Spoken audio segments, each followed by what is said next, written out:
Ooh.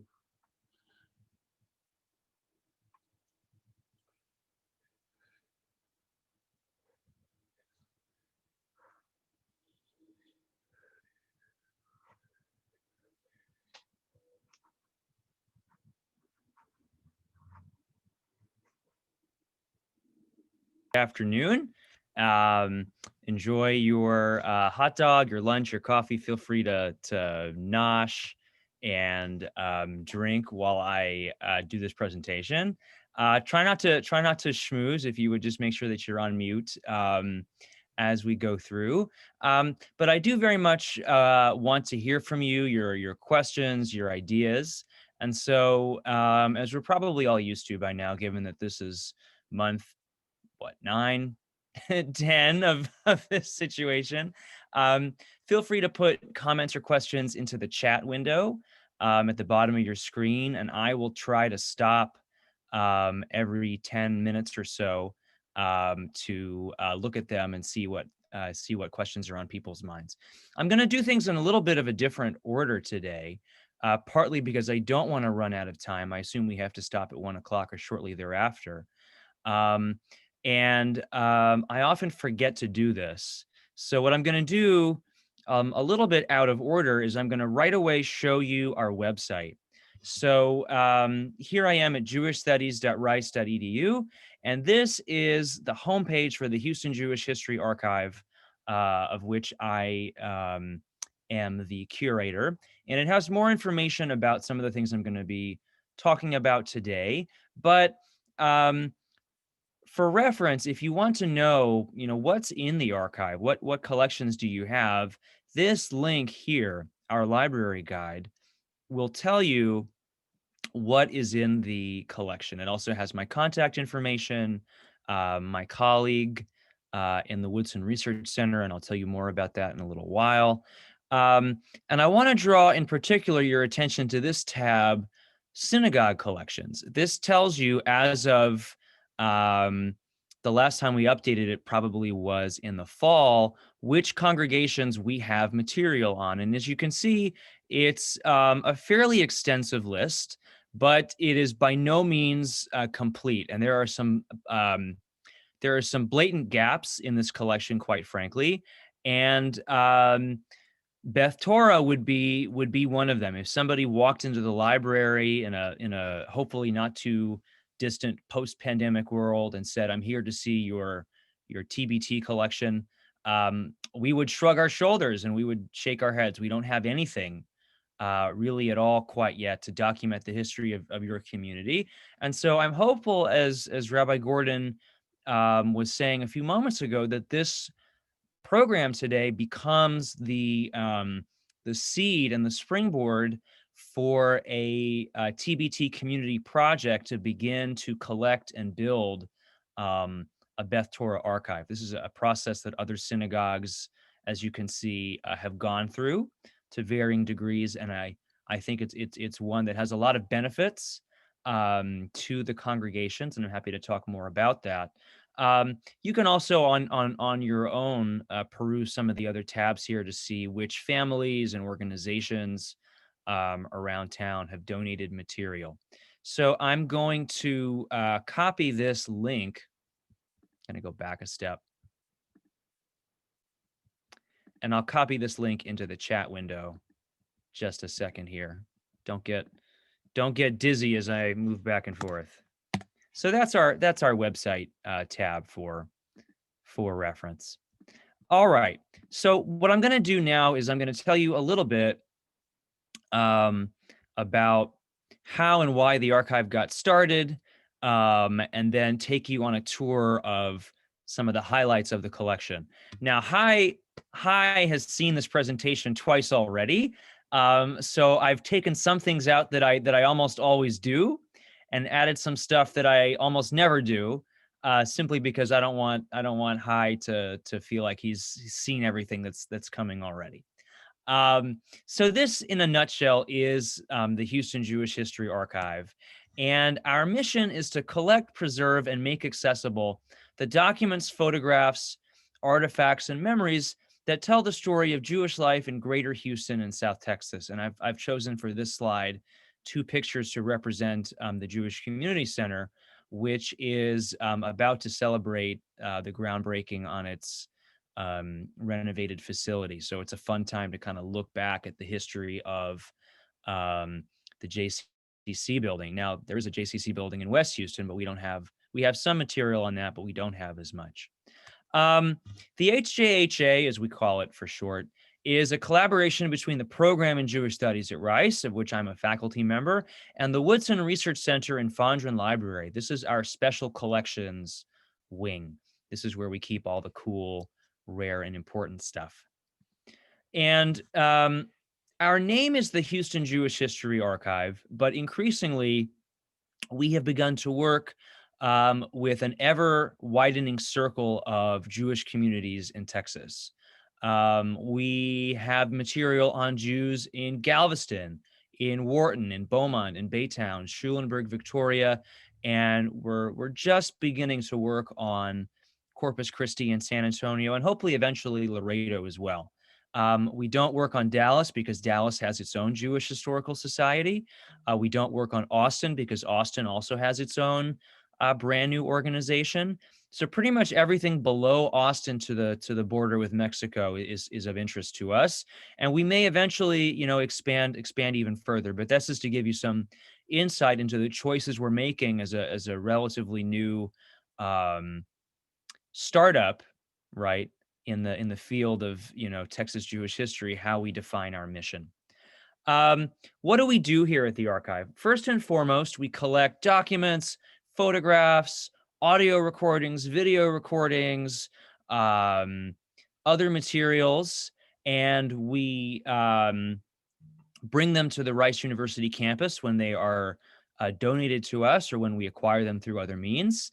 We digitize a significant chunk of this stuff, and we've been putting it more and more of it online in recent months because of the pandemic. We do have an oral history initiative that we've launched to interview folks primarily on Zoom, again, because of the pandemic, to capture family history and other important stories. We sponsor exhibits and lectures like this one. We have a website. We have a Facebook page. We're not yet on Twitter, but we do have an Instagram account for those of you who are on Instagram already.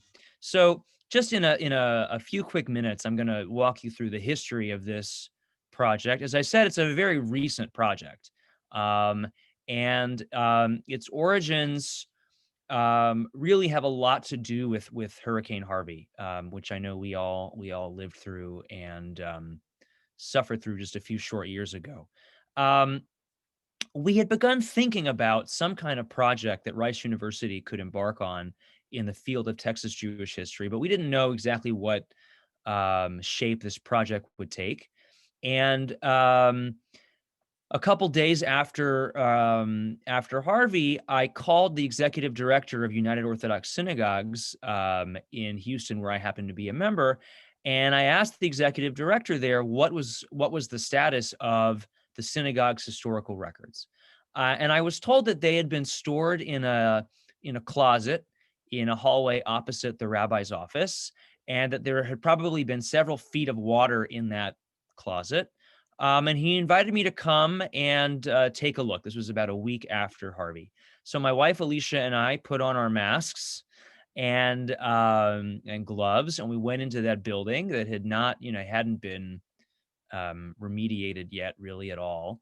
And together with the help of another colleague of mine from Rice, we pulled out the historical records of UOS. Some of it was too wet, and the paper was, as soon as you picked it up, the paper crumbled in your hands, or it tore, and it was just gone. Ironically, that was the newer stuff, the years of board minutes from like the late 90s and the early 2000s, which had been typed on Microsoft Word and printed. That computer paper just yielded to the floodwaters. But the older minutes, remarkably and luckily, were in bad shape, but we were able to save them. And one of them, as you can see here, is this cemetery map and membership directory from February of 1935. which not only tells us, where folks are buried in the Anathema Cemetery, but also has a complete list of every member family of the congregation and their addresses and phone numbers from 1935. We are hoping in 2021 to embark on a digital mapping project using this data to see where Jews in Houston's Fifth Ward were living in the 1930s. So that should be really remarkable. And one of the things I always like to stress when I make this presentation is that, you know, artifacts like this cemetery map and membership directory, there's only one of them in the world. We can't go on Amazon. I know we were talking about Amazon just before the program started, in Amazon Smile, right? You can't go on Amazon and buy another copy of this if you lose yours to a flood or a fire, or something else, right? If we lose this copy, the information in it is gone forever. So there's a real urgency to this work and a real need to make sure that historical records like this don't get lost. And the way that we were able to save that book is that my colleague, Dr. Melissa Kane, who actually just retired, but had been the official historian of Rice University for a very long time, who's not Jewish, but knows Hebrew and is a true friend and dear colleague, came to United Orthodox synagogues, took some of the most badly damaged materials home with her, and stood in her home with a blow dryer. You can see pictures of it here, blow drying page by page some of these historical records, to preserve them. So it's truly, truly kind of a remarkable story. So when our work at UOS had completed in a day or two, we then went to Beth Yeshurun, and this is what Beth Yeshurun looked like in the a week and a half after Hurricane Harvey. And you can see, those of you who have been to Beth Yeshurun for Yom Limud or other programs will recognize Stein Hall, which is sort of the main auditorium or the main social hall in the building. And here it is, just every inch of the floor covered with wet photos and papers, and it was in bad shape. And so a team of us from Rice, together with a team of Beth Yeshurun staff and clergy and community volunteers, set about the work of drying this stuff out and boxing it up. And remarkably, again, managed to save probably something on the order of 75 to 80% of this material. Stuff that we weren't able to save was primarily water damaged photos like these from the collection, which you can see what water does to photographs. It's not pretty and it's not really reversible. But luckily, the bulk of this stuff is still with us. So it became clear to us in the fall of 2017 that there was really nobody else in the Houston area who was doing this work, who was committing to systematically going about collecting and preserving Jewish history from our city and from our region. If we didn't do it, nobody else is going to do it. So we decided to form the archive in the fall of 2017, and with some seed funding and grants, it officially launched in 2018. And now we have over 150 collections of original historical material, primarily but not exclusively from Houston. So what I'm going to do now, as I wrap up the first part of the presentation, is give you some insight into our collection guidelines. So what do we collect and what do we not collect? The basic rule for me as the curator is, in order for us to accept something either as a donation or to pursue something as an acquisition on like the rare Judaica book market, for example, it has to check a Jewish box, but it also has to check a Texas box. Right? We are a Texas Jewish history operation. But those guidelines leave open a really, really diverse variety of material that we're interested in if we want to document the Texas Jewish experience. So we have things like scrapbooks, family photographs, diaries, letters. We have a lot of Jewish life cycle material, confirmation photos, bar and bat mitzvah speeches and invitations, wedding programs, and photographs. We do collect, working with institutions, institutional records from synagogues, from Jewish community organizations, and from Jewish-owned businesses. in South Texas. So board minutes, bulletins, programs, correspondence, of course, photographs. We also have a significant collection of material from Texas Jewish military veterans, army papers, dog tags, medals, um, diaries, memoirs, photographs, mostly from World War II, but not exclusively. We collect some artifacts on a case-by-case basis. We don't have unlimited storage space on the Rice campus. Um, so there's that, and we also, pursue multimedia artifacts. So audio recordings, video recordings of important events in Houston Jewish history. We have recorded sermons. We have cantorial music. We have radio programs. I can talk more about that as well. What we don't collect are, general Judaica.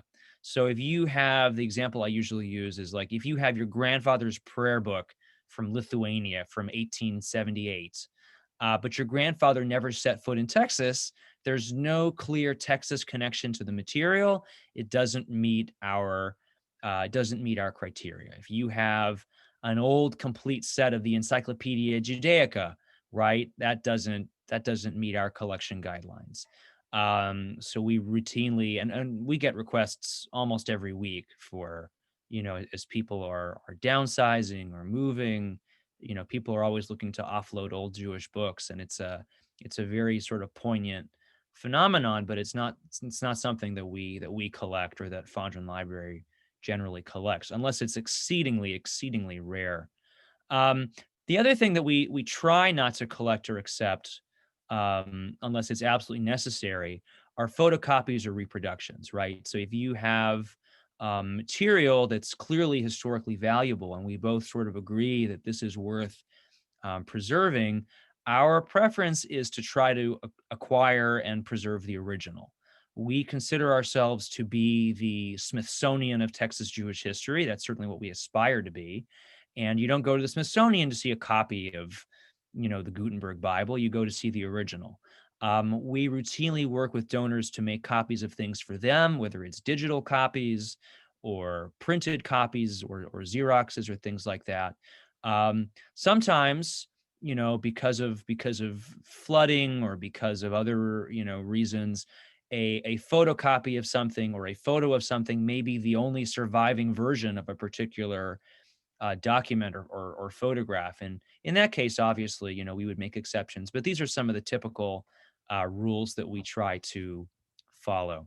So I'm going to pause here before we wrap up our um, first part of the program. And if anybody has a comment or a question, um, feel free to type it into the chat window, and I'll be happy to address it either now or in a couple of minutes as we move along. And what we'll do next is I'll show you where the archive is located on the Rice campus, and then we'll do a kind of virtual tour of some of the highlights of our collections. Obviously, I can't show you everything. This is just kind of a tip of the iceberg kind of deal. But hopefully, it gives you an idea of what we're trying to do, and what we've managed to collect so far. So feel free to submit some questions or comments. And in the meantime, I am going to continue on. So the archive is housed here, as I said, in the Woodson Research Center at Rice University. We're on the first floor of Fondren Library. Ordinarily, and hopefully again soon, maybe before the end of 2021, this is a public space. So you don't have to be a Rice professor or a Rice student or a professional historian to come to the library to look at our materials. Unfortunately, because of the pandemic, the library is currently closed to visitors indefinitely. In fact, it's even closed to me right now as an extra precaution. So we're all sort of working remotely. But I hope once we're all vaccinated, and maybe we can begin to turn the corner on this difficult period, that you'll be able to come again to campus and visit us. And our normal visiting hours are Monday through Friday, 9 a.m. to 4 p.m. So the point here is not to just collect all this cool stuff and hoard it in a vault, but really to create a community resource that's available, yes, to Rice students and faculty and to historians, but also to community members and to people doing, genealogy and family history. This is really meant to be something that benefits everybody, not just a small, cadre of people.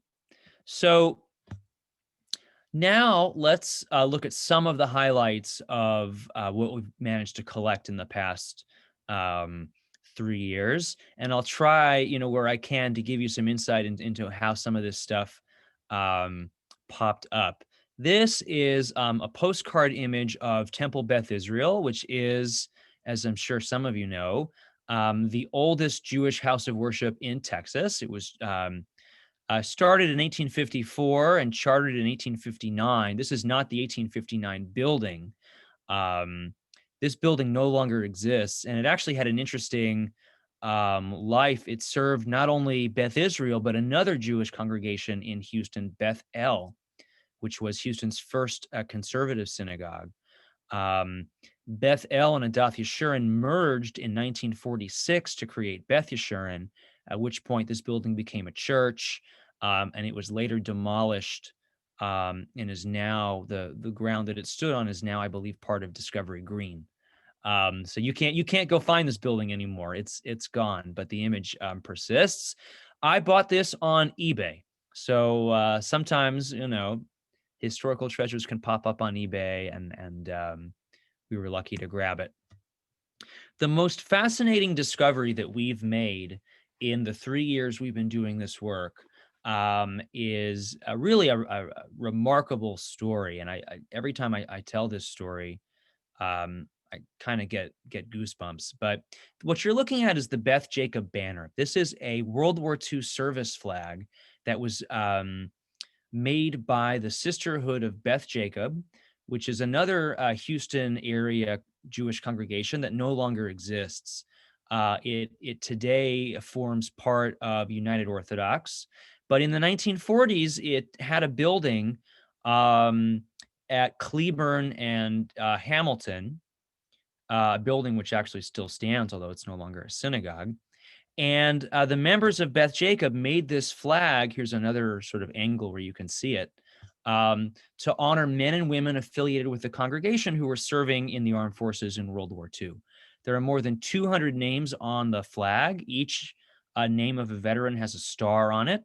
You'll notice there are a few gold stars on the flag. Here's a really good close-up, high-res image of it.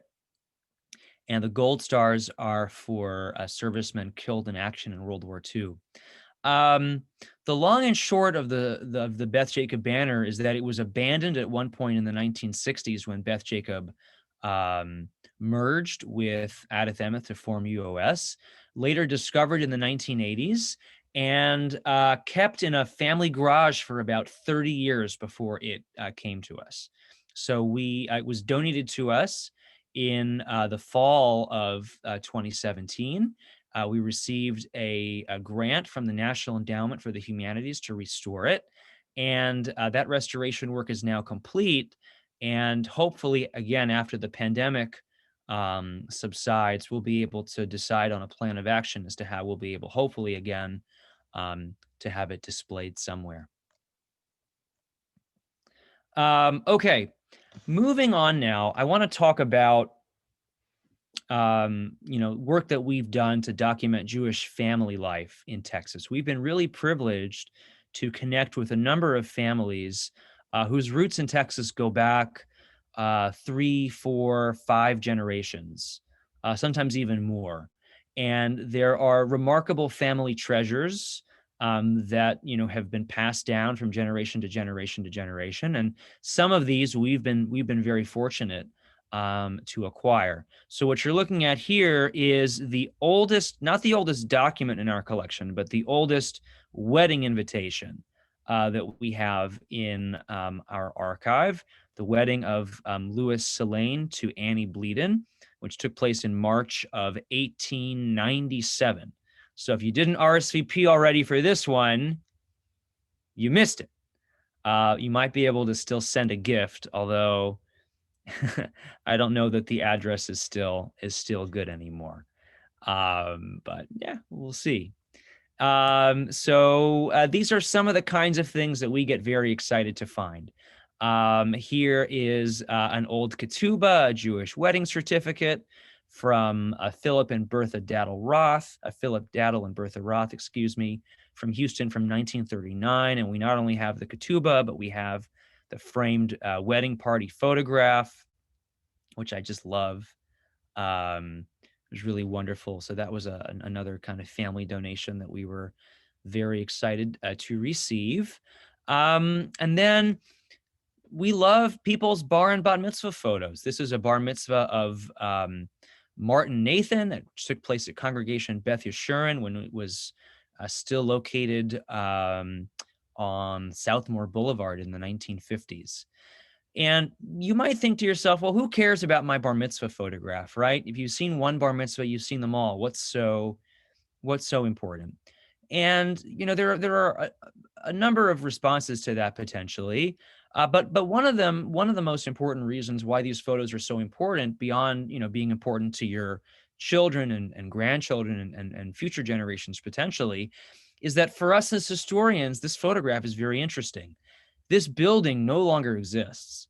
Beth Yeshurun on Southmore Boulevard became a public school in the HISD system, Lockhart Elementary, and that building was torn down in recent years and then rebuilt as Energy High School. So we can never enter this sanctuary again. It's gone forever. And the only way that we can reconstruct what it looked like is from interior shots of the auditorium, such as this one. So you never know, right? Your confirmation picture or your bar or bat mitzvah picture might be one of the few surviving images of a building that no longer exists, or a rabbi that was here but is no longer here. So there's lots of reasons why historians might take interest in what looks like another sort of simple and prosaic bar mitzvah photo. So, and we're lucky to have a few like these, but we could always have more from other congregations. And then, you'd think like membership cards. Who cares about a membership card? We were doing some work with a family back in 2018, and they had the wallet of Mr. Martin Warren, who had passed away decades ago, but they had his wallet, which had been left, intact for whatever reason. And they weren't going to show me the wallet. I asked to see it. And what was inside the wallet? A JCC membership card from 1960, a B'nai B'rith membership card, a charge card to Meyer Brothers in Meyerland Plaza, and another one to Craig's, which was another Jewish-owned department store in Houston at the time. So it just kind of, goes to show you some of the different things that you wouldn't think have historical importance, but can actually turn out to be pretty interesting and tell you a lot about an individual and a family. I see there are a number of comments now in the chat window, so I'm going to stop here for a moment and just see what's happening. Okay. So Hi is wanting to talk about how our synagogue, how Beth Torah could begin this process. So we'll get there. Rabbi Gordon wanted to know if the names are handwritten. No, they're sewn on, and probably by machine, because the stitching is so perfect, is what we imagined. Okay, I have a question from Marla, and I'm not going to have time to answer it now, but we'll have to follow up directly. Martin Nathan is no longer living, unfortunately, so I can't be in touch with him, but it's his family who donated the photo that album came from. And Morton Winter says, I was bar mitzvah in 1956. Well, if you were bar mitzvah in Texas, give me a call. That would be something to to discuss. Before I forget, and I sometimes do, I'm going to put my email address and my work telephone number in the chat window so that so that if you want to follow up with me, you could. All righty. We move on. More show and tell. I don't know a whole lot yet about your community. In terms of the question of, are folks recent transplants to the Houston area? Are folks, did folks grow up here and go back several generations? I'll be interested to find out more.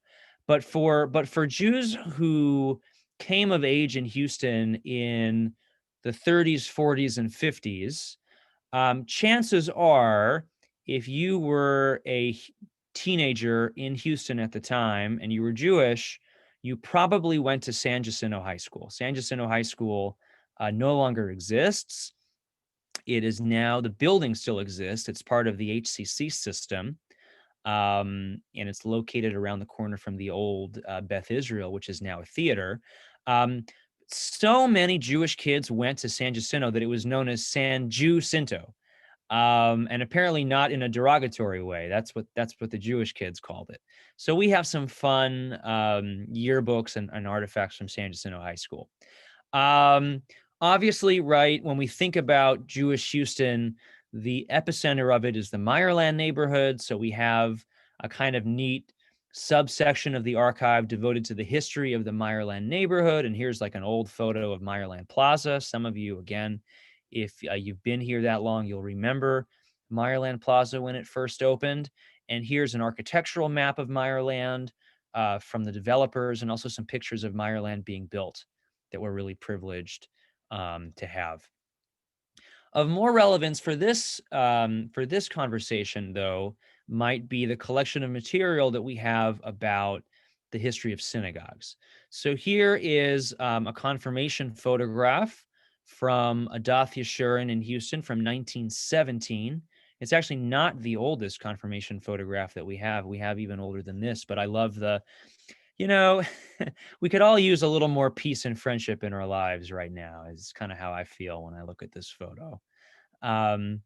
Other things that you notice with your historian's eye is that the confirmation class is almost exclusively women, right? There's the rabbi, and then there's one boy to his upper left. Other than that, it's all women. Confirmation was, primarily seen as something for girls. It was invented as a counterweight to the bar mitzvah, because there was no such thing as a bat mitzvah back then. And even when the bat mitzvah was quote unquote invented in the 1920s, it didn't become really common until the 1950s and 1960s. So confirmation was for girls. Offhand, I don't know who that boy is or what his story is. But it's a really rich, interesting photograph that I love to come back to again and again and again. So if you were thinking about, right, a collection of relevant synagogue material, confirmation photographs would be part of that story. You'd also want to collect programs and brochures from important moments in the congregation's history. So Bris Shalom is, of course, a conservative congregation in Bel Air. And this is a copy of a program from their 3rd anniversary in dinner dance in 1958. Unfortunately, we only have, this is one of the cases where the only version of it that we've been able to find is a Xerox that somebody made at some point. But a Xerox is better than nothing.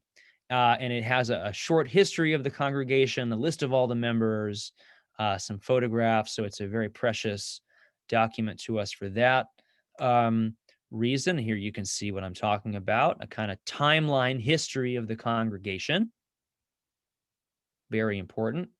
List of officers and so on and so forth. And then just some cool pictures. So you may recognize here, this is Emmanuel when it was first when it was first built, here's a group of people who are planting the grass on the lawn outside Emmanuel. This is probably 1949, I would guess, or 1950, if the building is still is just recently completed. So these kinds of photographs, right, from a groundbreaking or that show the construction of a new building, be very important. I actually get quite a few inquiries from architectural historians, believe it or not. And then, things like annual reports and board minutes. Here's one from Beth Israel from 1944. This is a particularly important one for reasons we don't have time necessarily to discuss today. But, annual reports summarize the activities of a congregation in a given year and list the board members and, sometimes talk about current events and other things in the history of a congregation. So they're very important historical documents. These kinds of annual reports that congregations issue. And here again is a more recent confirmation picture from the 1990s. I don't want you to leave this discussion with the impression that we only like photos in black and white and we only like documents from the World War I era. That's not true. In fact, hey, who is that at the top of the page there? Who is that? Dan M. Gordon, Hillel Principal? That was me. Wow. What do you know? What do you know? And the kids down there are now the leaders of the Jewish community. Yeah. That's how it goes. You didn't notice that before. I think I noticed it and just kind of filed it away because but yeah, there you are. Cool. Kind of running more quickly now through some stuff. So we have material on the JCC. So here's the most recent JCC on Braeswood, right when it first opened. And it's fun to look at even like the cars, right? That's a good one. Here's a production of The Wizard of Oz that the JCC put on. I think in the late 70s is when this picture was taken. So the great one I come back to all the time. Here's an early membership drive brochure that the JCC put out back when it was located not even on Herman Drive. It was located on Caroline Street, the very first JCC in Houston. So this was a kind of a cool find that we have.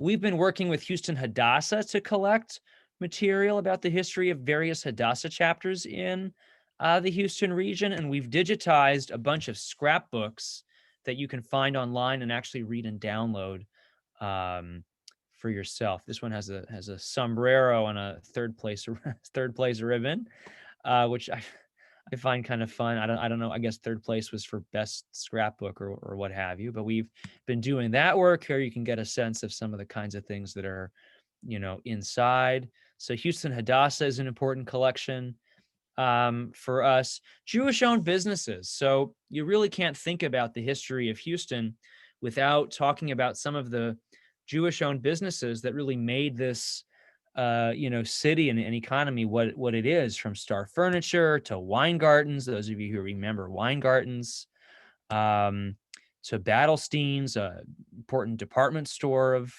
years gone by.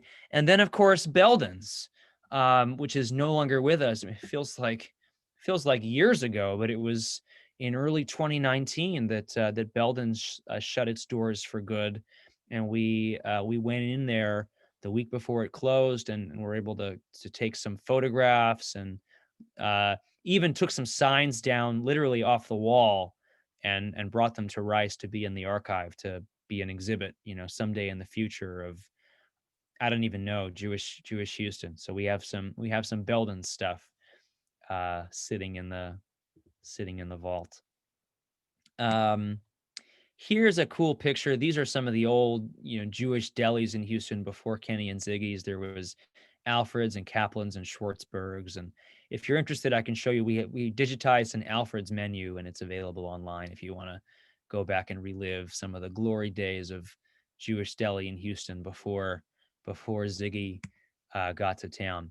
I want to try to wrap up somewhat quickly and reserve more time for questions and discussion. To reiterate the point that, we're not only a Meyerland operation, and we don't only concern ourselves with, the Beth Israels and Beth Yeshurans of the world. We do very much believe, and I believe, that we have a special obligation to document the presence of Jewish life in Texas, um, outside of, the central hub. And so sometimes, that means looking at some of the small towns in the region that once had Jewish communities but no longer do, or Jewish communities that are sort of, for a number of reasons, barely surviving in 2020 and 2021. And so one of these is a community that no longer exists in Wharton, Texas, called Cherith Israel, which shut its doors in 2002. But Wharton alumni include some pretty famous people. Lester Smith and Fred Zeidman and some other folks have Wharton roots. And so we have about 6 boxes of material about the Wharton Jewish community. Galveston, in our backyard, is a very important Jewish community, not only as a port of immigration, but also was home to Rabbi Henry Cohen for decades and decades, who was probably the most famous rabbi in Texas history and a very consequential figure. So we collect material on Galveston. Here you can see some stuff on Beaumont that has come in. Not a whole lot, but we do have some stuff. And there's always room for more. So again, here is the link to our website that I shared earlier. I'm not here to, ask for contributions, but if you felt so moved and would like to contribute to our program to enable us to continue this work, I'll be happy to tell you how to do that. So that's the end of my formal presentation. What I'd like to do in the time we have left is, first of all, looking again in the chat window and see, yes, Hi has some Wharton roots, so we can talk more about Wharton. I'd love to know what other questions or comments you have. And then I would also, in consultation with the rabbi and with Hi, love to begin exploring with you the process of creating a Beth Torah Archives Committee, or a Beth Torah historical committee. If none of this work has ever been done, there's no time like the present to begin moving on a number of fronts. Number one, to begin looking for and gathering the documents related to the founding of Beth Torah and to the development of its building. If there are Beth Torah programs or brochures of particular importance, maybe that were produced for like an anniversary celebration or a gala dinner or anything like that. And I don't know. I'm just sort of giving examples from other communities. It would be good to know where those are. If no history of the congregation has ever been written, this committee could appoint someone to the task of writing a history of Beth Torah, particularly if some of the founders of the community are still with us and still connected to Beth Torah. Don't wait. Don't put this process off, because again, one of the lessons of the work that I've quickly discovered is, when you lose access to this material, whether it's physical material or people's memories and stories, it's hard to recover it. It becomes harder to find it. And I think, one of the silver linings of the pandemic, as much as we're all suffering in different ways, physically, emotionally, some of us financially, is that we have time in our hands, perhaps while we're at home, to look through our hard drives and to look through old photo albums and to get that box down from the attic that we have always been saying we would sit and go through. Well, now you stay home and you can sit and go through it. Um, there's a formal process that we go through, and we work with organizations at the institutional level to donate um, archives to us. Obviously, if you have personal materials from your childhood at another synagogue or another community, or your time in Hadassah or BBYO, that's a separate discussion. Um, but I would love to be a part of conversations happening at Beth Torah about how to do this, to make sure that Beth Torah claims its place in the archive and is part of the conversation about Houston Jewish history. Not only for me, as I'm working very slowly on this book about the history of the Houston Jewish community, but for Beth Torah families and confirmation students and alumni to be able to know that their stories are being preserved and will be recoverable in the future. So I'm happy now to sort of yield to Rabbi Gordon, to yield to Hai, to yield to anybody who has a comment or a question, and maybe in the next sort of 10 or 15 minutes to have some of these preliminary conversations with you. Thank you very much. Thank you, Josh, for a very interesting presentation. One question that did come into the chat was the synagogue that did the confirmation that had all girls and one boy. Which synagogue was that? So that was Adath Yeshurun. Adath Yeshurun today exists as Beth Yeshurun, and it has a very sort of interesting history. So Beth Yeshurun today is the largest conservative synagogue in the United States. And it may be number 2 or number 1 in all of North America, depending on who you ask. And there's an argument with Canada. There's a congregation, and I forget where. Toronto. Which is Toronto, which is also unimaginably huge in terms of member families. Adath Yeshurun originated as an Orthodox congregation.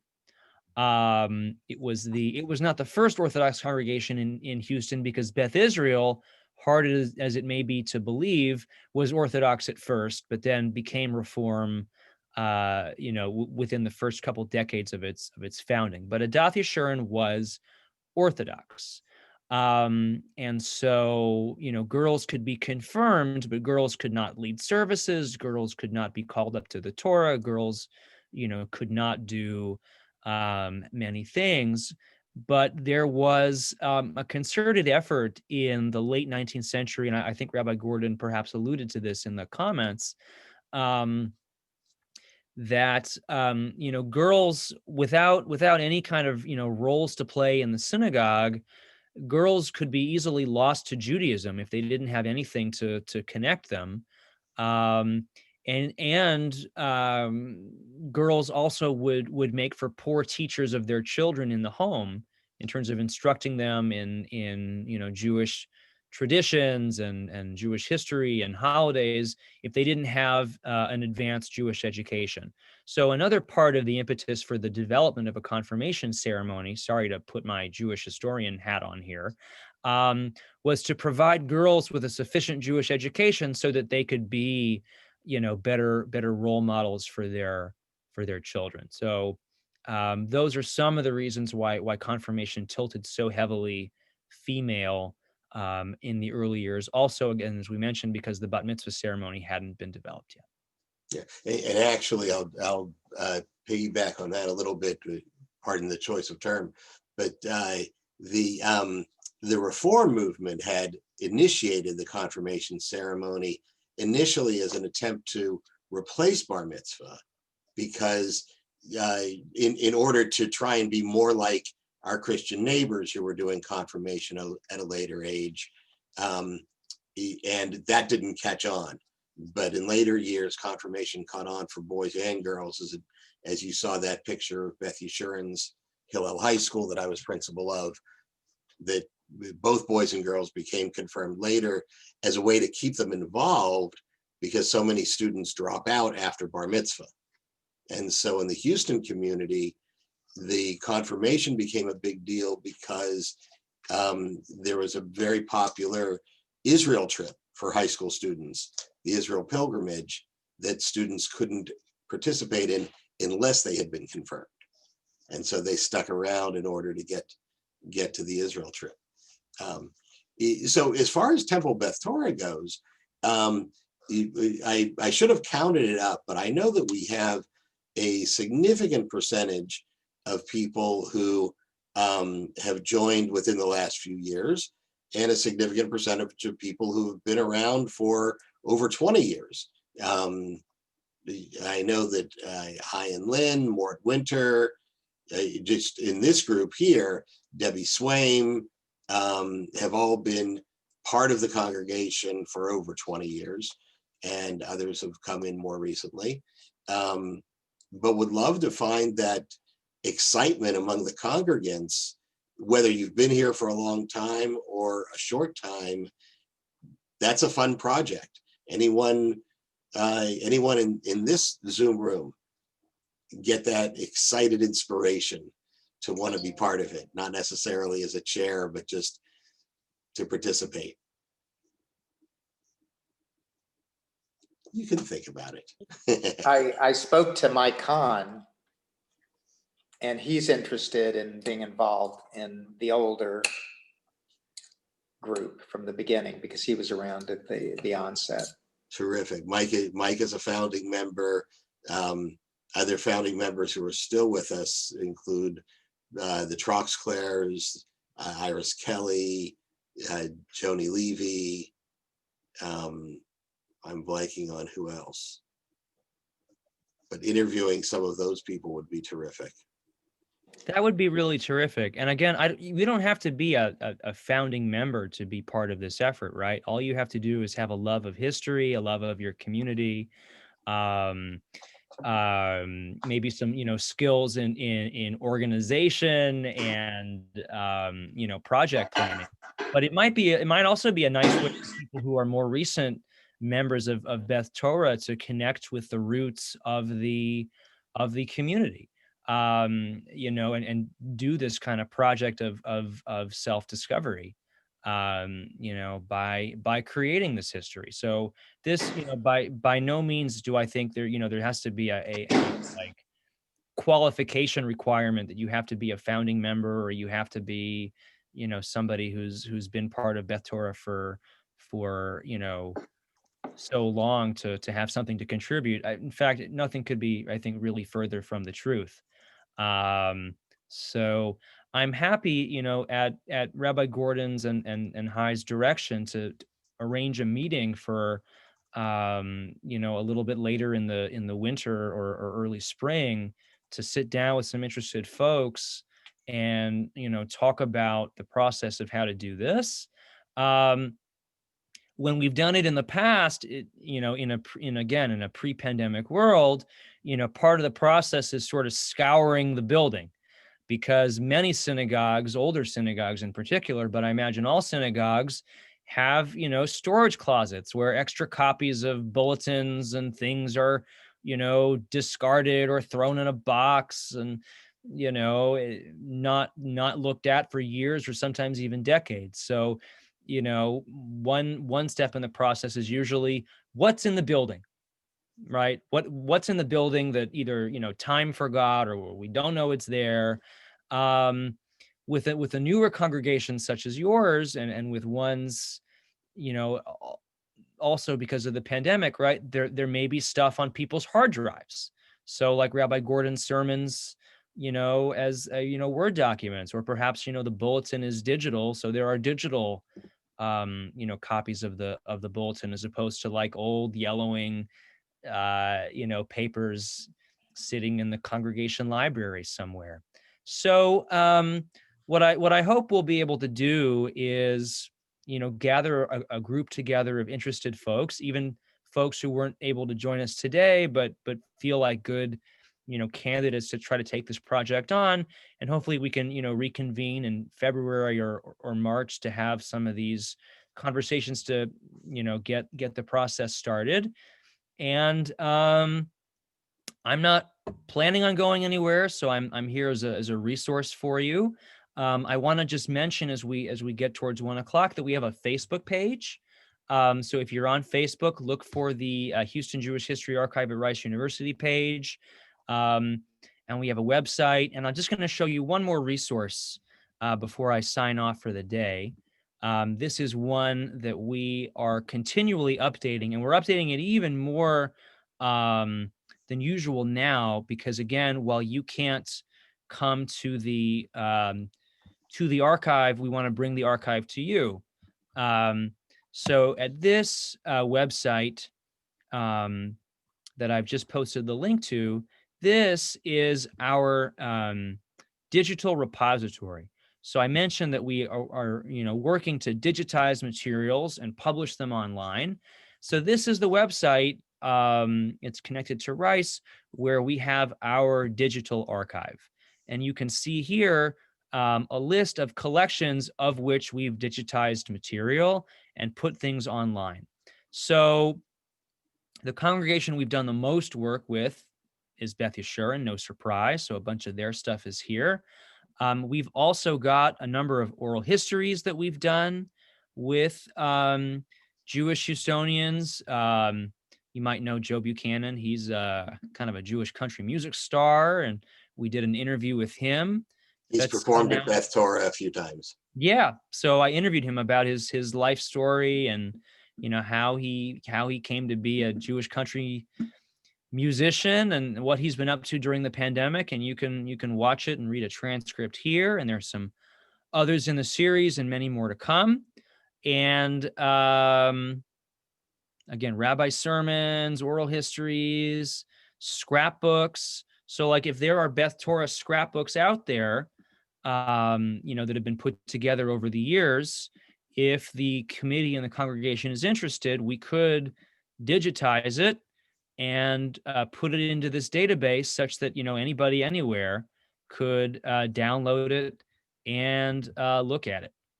It's not gonna load fast enough for me to show it to you today, but you get the idea.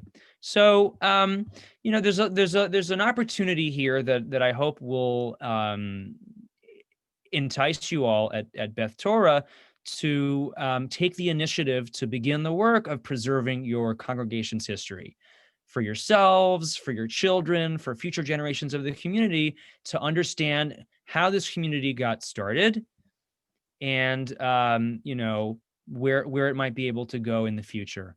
And I know it'll be a wonderful resource for folks interested in studying the history of Jewish Houston, to know that there are these really vibrant and important, communities outside of Meyerland. And I thank you in advance for the opportunity to hopefully do some work with you in the coming year and beyond. Thank you so much. All right, thank you, Josh. And just a couple of things for us. I see people clapping, so you can just take that in as a physical note. This Friday, our Shabbat service is also going to include the installation of our new board, and Ellie Flyer, who's become a real favorite at Temple Beth Torah, will be doing the music. And so that's a wonderful thing to come to. And the next in our Lunchtime series is going to be Greg Phillipson for his third presentation with us. He's become very, people just love him, but this one's going to be especially exciting. It's Dr. Seuss Goes to War. The political cartoonist Theodore Geisel, who later became the children's book writer Dr. Seuss, had some just marvelous anti-Nazi and political cartooning that he did before getting into the children's books. So those are two of the exciting upcoming events. Keep watching your emails, and don't forget to tip your waitresses. Oh, sorry, that's another event. but thanks for coming. And this was recorded. And so if there are people who are unable to get it, we'll make the recording available to you. Very good. Thanks again, everybody. Don't hesitate to reach out and contact me if you'd like to follow up about something. Stay well, stay safe. Bye-bye. Kol hakavod.